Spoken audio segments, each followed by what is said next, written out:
can't get involved in Satanism on the hardcore level without first being a Freemason.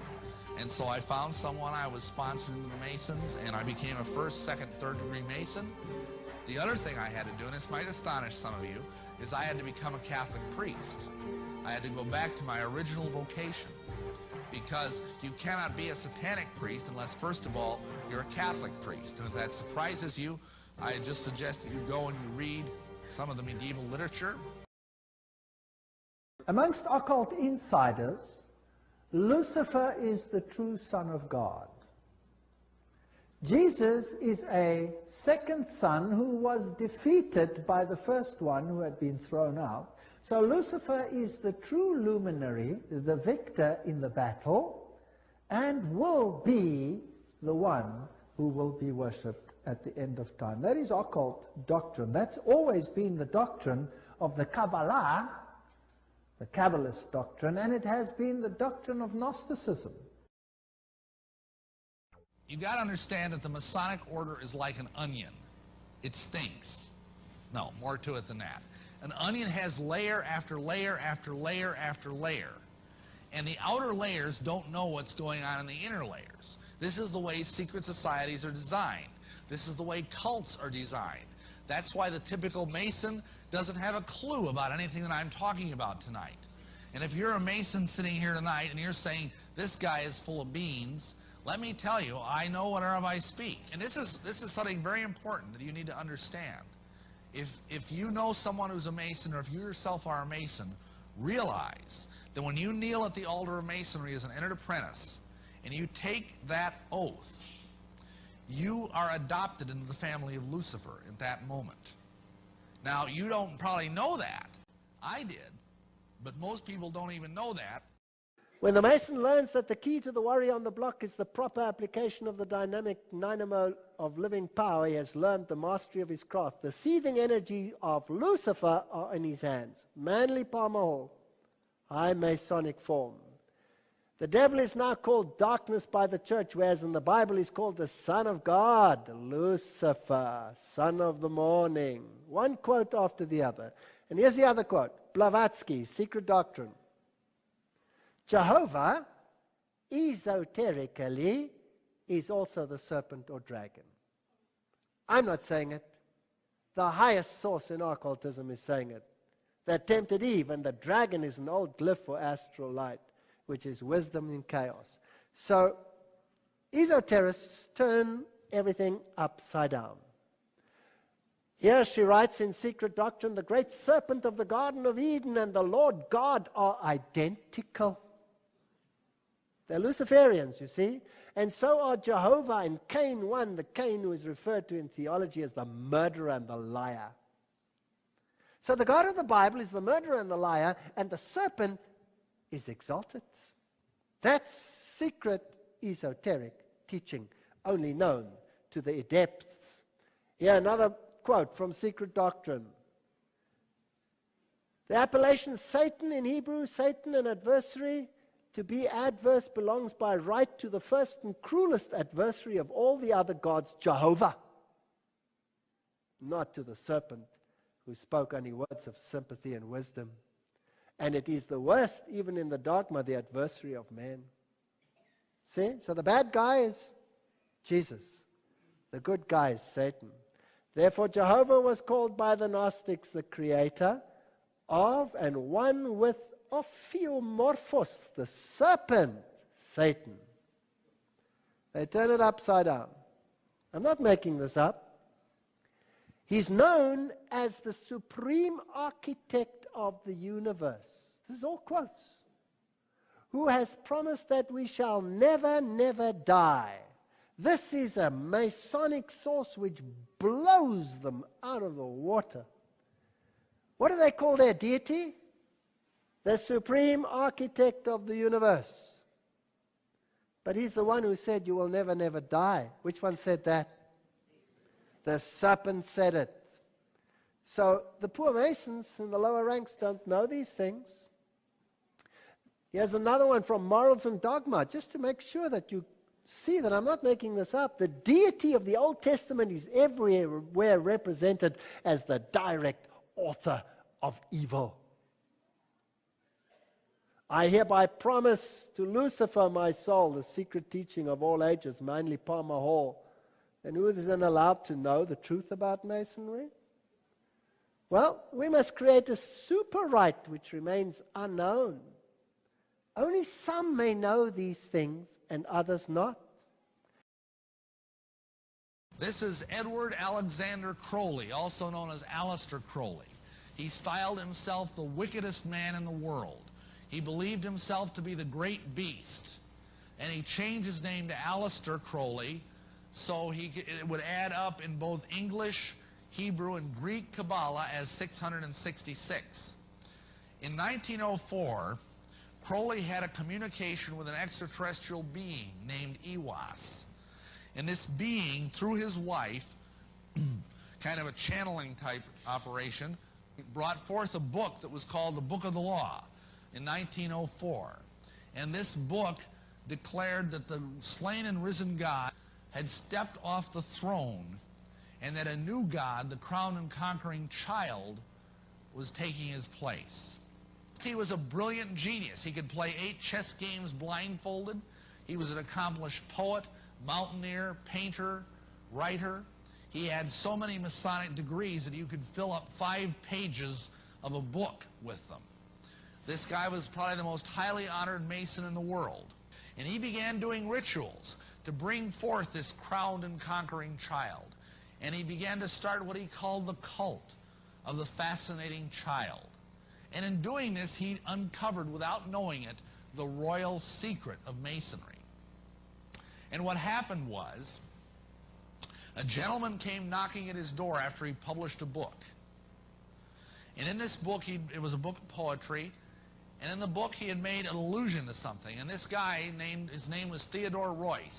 He was a German occultist and the head of the OTO, the Ordo Templi Orientis, which stands for the Order of Eastern Templars. There's the Knights Templar again.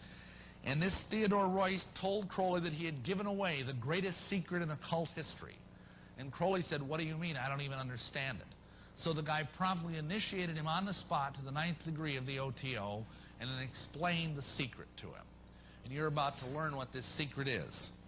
The secret is that as a Mason, you are promised immortality. Where do they get their promise of immortality? Simply, the secret that Crowley uncovered, probably through demonic intervention, is the secret that this immortality is conveyed through tantric sex magic. And the kind of sex magic that we're talking about here, unfortunately, is a sexual violation of a little child.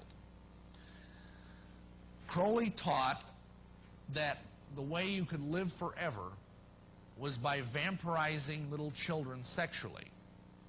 And this, I apologize that this is so horrible, but Masons are doing this. Not all Masons, please understand me. Probably 1 in 100 knows about this. But this is a significant enough problem that I feel compelled to share it with you. This is why the Masons believe that they will live forever. They think every time they defile a little child, they steal some of that child's youth. They believe that they are accessing alternate universes, alternate realities where they can become as gods. Everything in magic, like everything in the occult, has its yin and yang. It's positive and it's negative, it's good and evil. There's always this dynamism. And so therefore, just like there is a tree of life, there is also a tree of evil. This is called the Qlīphot in Hebrew, which translated means harlots. Here is what is ultimately involved. There is a belief that through this sexual perversion, they can access these tunnels into alternate universes, alternate realities. And the goal of this kind of magic is to find your own universe and become the god over that universe. This buys into the modern day physics theory that there's many, many dimensions of reality. Maybe you've read about that. Alternate universes. It shows up in science fiction a lot. And then once you're the god of this universe, you can start sucking the energy out of it. And you can use that energy through this child to live forever and ever and ever. And this broad genre of magic is called, and here's a nice big word for you, Transuguthian magic. And all that means is it's magic that goes into trans-Plutonian space beyond the planet Pluto, which they believe is beyond the pale of the sun and therefore beyond the pale of the Judeo-Christian God. They believe there are gods out beyond Pluto that are far more powerful and far more dangerous and far more deadly than either God or the devil. And that's what these men are trying to access.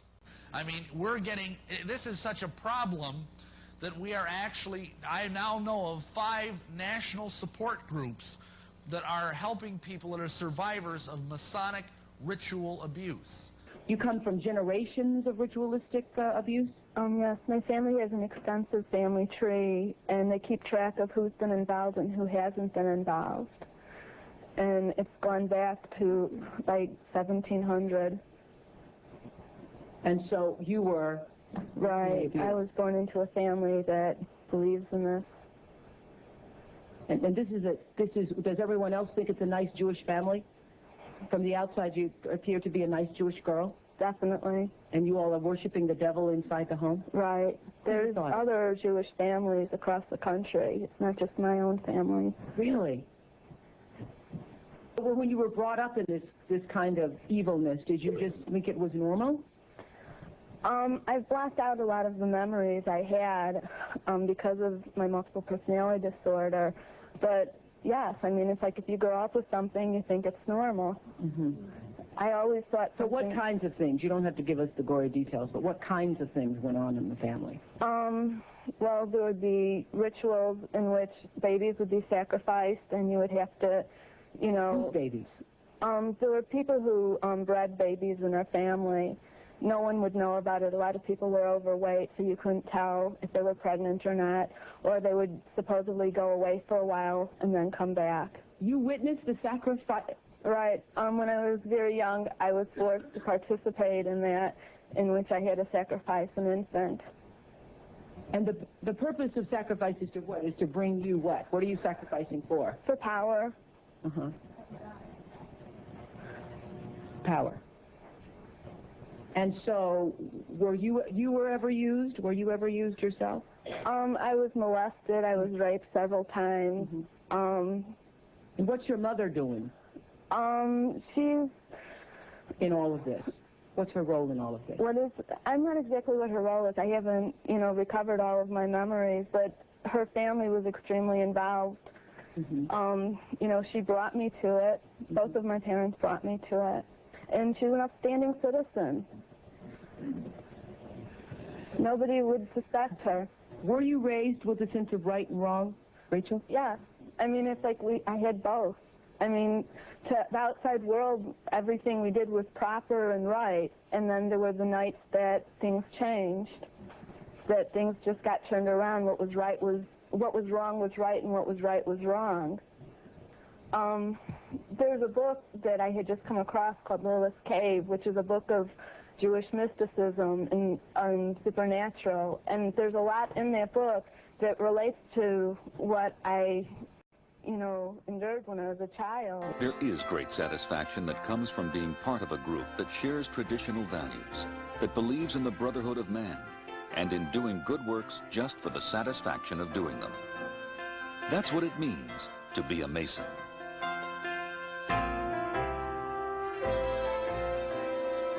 Police sources tell me this isn't the first time a sex party has taken place behind me, a claim that Freemasons I spoke to today deny. They say they do not stand for this.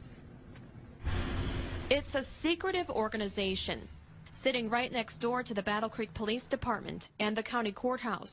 Police sources described to us an out-of-control sex party scene. Police sources told us the first officer to walk inside was shocked to find a couple performing a lewd sex act right in front of him, along with multiple nude women, drugs, and men videotaping it all behind these closed doors. Charlie told me Freemasons don't go on camera, and he didn't know about the multiple arrests that were made that night. He heard a rumor that night there was some nudity, and when he went to the facility at about 1 in the morning to check the party out, he didn't see anything wrong. Sometime after that, police arrived.